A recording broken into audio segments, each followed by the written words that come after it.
What's up, guys? It's your boy MMA Striker back with another episode of the Monday MMA News Series, episode 5, and we have a lot of news to talk about. Well, it's not that much news compared to last week, but we do have a lot of questions to get to more than usual, so I don't want to waste too much time in the intro. And first things first, we're going to start by recapping this past Saturday's card, which was a great card, lived up to the hype and the expectations. I was kind of nervous for this card going into it because sometimes the cards that have a lot of star power or name value on it tend to not deliver, but this card delivered, which was very good to see. And we're going to start with the main event: Colby Covington defeating T Wood by round 5 TKO. Well, T Wood pretty much broke his rib, but it was still TKO. Covington was dominating anyways. The first 2 rounds were pretty competitive, but and after that, when Colby sliced T Wood up with the elbow on the ground, that pretty much changed the fight. And after that, Covington started getting 10-8 rounds, and he was going to get a dominant decision anyways.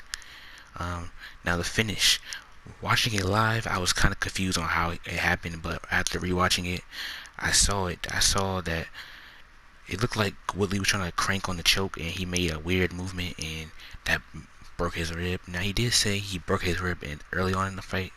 I don't know how true that is, but if it is true, that could play a part into it. But I mean, that's not an excuse to really why he lost the fight. Covington was just a better fighter. But overall, great performance by Colby Covington, and his striking looked much more crisp and sharp than usual. Back then, even like a year ago or 2 years ago, his striking was like very wild. He was throwing a lot of wild looping hooks and overhands. Now that he switched camps to MMA Masters, which is a very underrated gym, for the people who don't know what gym that is, it's a gym in Florida and Miami, I think. And guys like Matt Brown trained there when he was in his prime. Ricardo Lamas, Amanda Nunes started off there before she went to ATT, which I didn't know until John Anik said it on commentary. But that gym is a very good gym. It just doesn't get the recognition because ATT is in the same area as them, so which is understandable. But Colby had a great performance, and who I would like to see them fight next. For Colby Covington, if I would do the Jorge Masvidal fight, but if Jorge's gonna fight Nate Diaz, then I would do Covington versus Leon Edwards for a #1 contender fight. And for Tyron Woodley, personally, I would say retire. I think he should retire. Cause personally, I just think he doesn't have the same. He's not the same fighter he was. Well, to be honest, he was the same fighter. He's been the same all these years. People don't realize. Some people think he was aggressive before the Usman fight. He was never aggressive. He fought the same way, even when he was champion. When you go back and watch the Jay Heron fight, he wasn't the aggressor in that fight. He was hanging back, similar to how he does now, and then he exploded with the overhand right and caught Jay Heron. The Robbie Lawler fight, he exploded into that one. Robbie left his hands down. He landed that right hand. And if you even go back and watch the Wonder Boy fights and the Till fight, look at the Till fight. When he dropped Till, it wasn't him coming forward. It was him hanging back. Till came at him. Tyron did a pull counter and landed it cleanly on Till. So T Wood has never been it's not like he changed his style or he lost his skill. No, he's been the same fighter for a long time. It just now the people are starting to figure him out. Well, Rory McDonald pretty much set the blueprint or how to beat Tyron Woodley. He showed how to beat him. He just didn't do it as dominantly as Usman or Covington or Burns did it. He didn't have a more higher pace than he did. He did a kind of a slow pace, but Woodley pretty much had the same style for a long time. People just don't realize it because he was winning, so they didn't really pay attention to it. But if you go back and look at his fights when he was champion and when he was coming up as a contender, he's had the same style pretty much as now. But I would like to see him retire. But if he doesn't retire, I would like to see him fight maybe Robbie Lawler rematch, a Neil Magny, or a Vicente Luque. One of those 3 fights if he does decide to keep fighting, which I think he said he is. So if he is, then those fights don't make sense. And moving on to Cowboy Cerrone versus Nico Price, which was a pretty good fight and also a kind of weird fight with all the eye pokes. And they had a double eye poke at one point in time. Both guys eye poked each other, but the fight ended in a draw, which I agree it should have been a draw. I'm still confused on how that one judge scored it 29-27 for Cowboy. I don't see how you could score it that way, but I guess if you give him the second round, which I'm gonna probably have to go back and rewatch that, but Watching it live, I didn't think there was no way Cowboy won it. I thought it was only either Nico won it or a draw, but it was a draw. Cowboy did start off slow as usual. He's been known for a slow starter, and Nico Price came out the gate throwing heavy shots. I think he landed like 50 shots in like the first minute, which is crazy. But then it looked like he kind of hang back. Nico trying to like held back on his strikes in the second round because he didn't want to gas out or let Cowboy take him down, which Cowboy did try to take him down, but Nico did do a good job of stuffing it. But Cowboy did come on strong at the end in the second and third round. So I mean, it was a good performance by both guys. I think they should do a rematch. To be honest, I don't want to see Cowboy fighting any like contenders in the lightweight or welterweight division. I know Dana White said he wanted to see him retire, but I mean, I don't blame him. Cowboy has taken a lot of damage in his career, and his chin has regressed a lot. Like about 5 years ago, 6 years ago, back in like 2012, 13, 14, Cowboy was always known for a granite chin. It was so hard to drop Cowboy back then. He would eat head kicks, flush left hooks, and not be stunned by it or not even get dropped. Now he getting stunned and dropped left and right. So I think it may be time for him to retire as well. But if he does decide to fight, I would do a Nico Price rematch. But moving on to the man of the night, the man who stole the whole entire card, who had everybody going crazy, Khamzat Chimaev KO in GM3 in 17 seconds, which was crazy to watch. I remember when I watched it and I saw what happened, I just said, wow. Like I had nothing else to say but wow. I remember doing the whole prediction video and throughout the whole fight week, I was saying Gerald has the big striking advantage. If this fight stands on the feet, Gerald's going to win this fight, and Khamzat proved me wrong. But I'm not going to be one of these guys who say he's going to beat Colby Covington or Usman or Masvidal or Edwards. I'm not trying to be one of those haters or be one of those guys who discredits everything he does. He had a great performance, great knockout, but let's slow down. Let's put him up against Damian Maia, who's ranking number 7. If he beats Maia, then we can start talking about him versus contenders. But right now, he has not beat a top 15 welterweight yet, so I'm not about to hype him up to be the next Usman or next Colby Covington if he hasn't beaten a welterweight ranked 15 or higher yet. So I need to see him fight Maia before I start saying he should be fighting contenders first. But other than that, he had a great performance, great KO, flawless, and I cannot wait for that Maia fight. It's going to be a fun fight to watch. And moving on to Johnny Walker versus Ryan Spann, which was a crazy fight.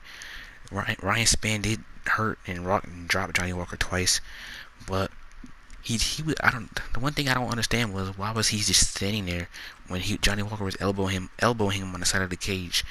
Why would he was just standing there. He wasn't making no attempt to get up, and I know he was probably most likely hurt, so it wasn't that easy as said. But I mean, he didn't make no attempt to try to get up or try to move or try to stop the shots from coming at him. He just sat there.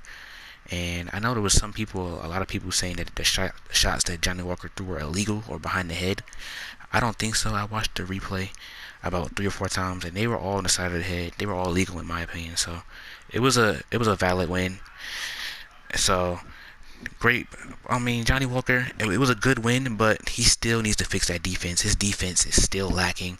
His defense is still not there. I hope they fix that for his next fight, because if he doesn't, he goes to fight somebody ranked higher than him. It's not going to be good. But he still won at the end of the day, which all matters. Yeah, he got the W. Who he should fight next? I think he should fight either Anthony Smith or Volkan Oezdemir. And for Ryan Spann could fight either Shogun or Misha Serkinov. Actually, I think Misha Serkinov would be a good fight for him. And moving on to the next week's fight. Well, this Saturday's fight. This is Monday. This Saturday, UFC 253. The big card. Adesanya, Costa, Reyes, Yan. It's going to be a great card. And I said this on Twitter. This card reminds me of UFC 236 a lot for some weird reason. I don't know why. Like, how the card is made. It has 2 great title fights, like UFC 236 did. 2 great title fights, but the rest of the card is pretty good. Or pretty mid, if you want to say. But those are going to be 2 great title fights. I did a breakdown on Adesanya Costa a few months ago. I'm going to do another one for the prediction video, so I'm not going to say too much about it. Same with the co-main event, but yeah, it's going to be a great card. And I want to talk about the Fight Island, all the Fight Island cards. They announced the 5 main events for the Fight Island, and there are some great fights. I know we have this week's card, Izzy Costa. Then next week's on the 3rd is Holly Holm versus Arena Aldana, which is going to be a great fight. I'm very excited for that one personally. I know a lot of people think Holly Holm is boring, but this stylistic matchup, it really excites me. And then October 10th, we have Marlon Moraes versus Corey Sandhagen, which I didn't even know was booked till last on Saturday when they announced it. I thought that fight was still in the works, but it's booked now, so that's going to be a great one. I can't wait to see Marlon Moraes back in action. And then October 17th is the fight I've been looking forward to for almost 2 years. Brian Ortega's return against Korean Zombie. Korean Zombie, in my opinion, top 3 most exciting fighters in the UFC right now. Going up against T-City, who's been gone for almost 2 years. Glad he's back. That's going to be a great one. And that same day is boxing. There's a big fight in boxing. Lomachenko versus Teofimo Lopez. That's going to be a great fight. I'm going to probably have to find a way to watch both at the same time. And then October 24th is the big one. UFC 254, Khabib Gaethje.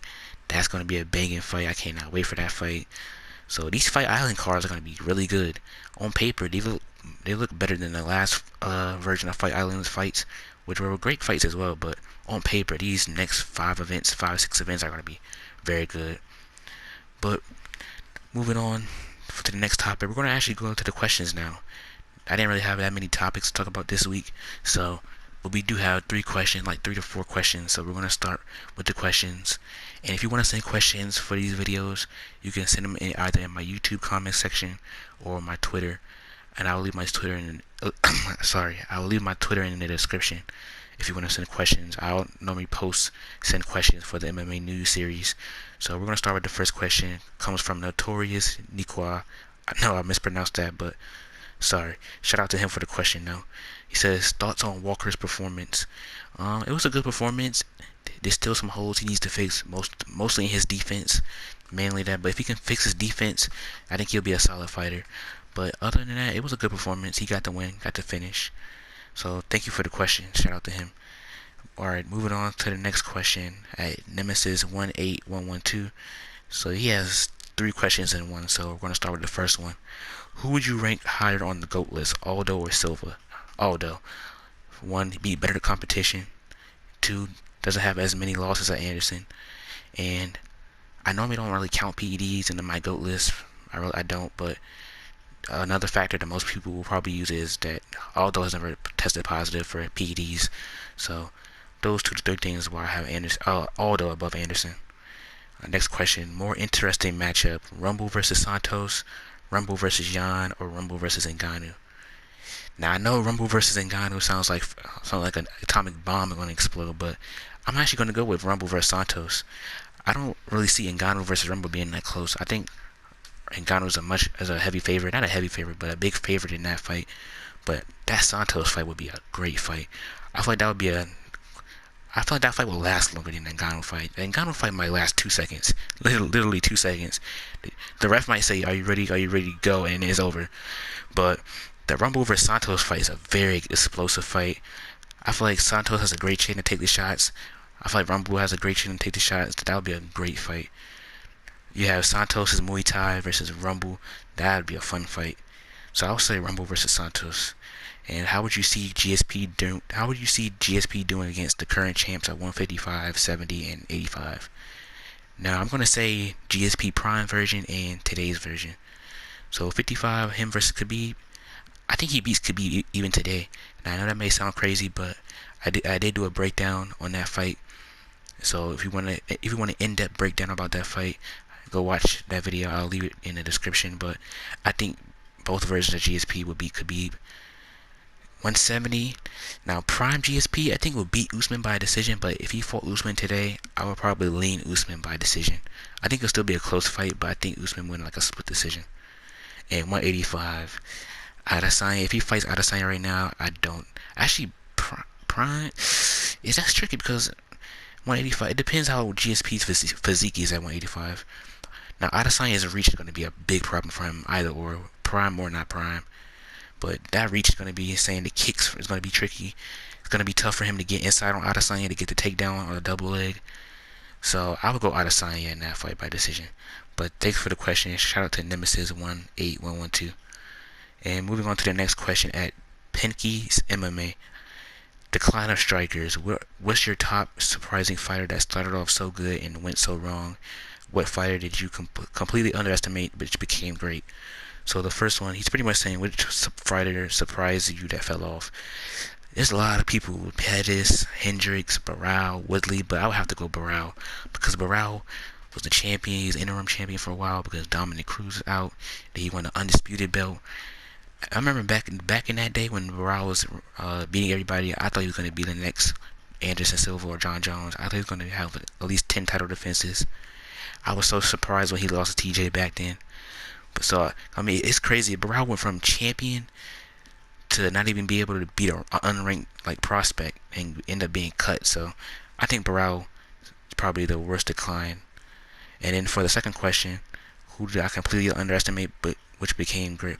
Which fighter who I underestimated but ended up becoming a great fighter? For me, it's between Bisping and Poirier. But they were always great fighters, but I never thought Bisping would become champion. Same with Poirier. I never thought Poirier would win the belt. So that's hard to choose between those two. It's a tie between Dustin Poirier and Michael Bisping. But shout out to the question. Shout out Dylan for the question. And that's going to do for this episode of today's video, guys. Make sure to comment down below your thoughts on everything I discussed today. And make sure to subscribe and like if you would like these type of videos and want to see more videos. And I hope you guys have a great day. And I'll see you guys in the next video.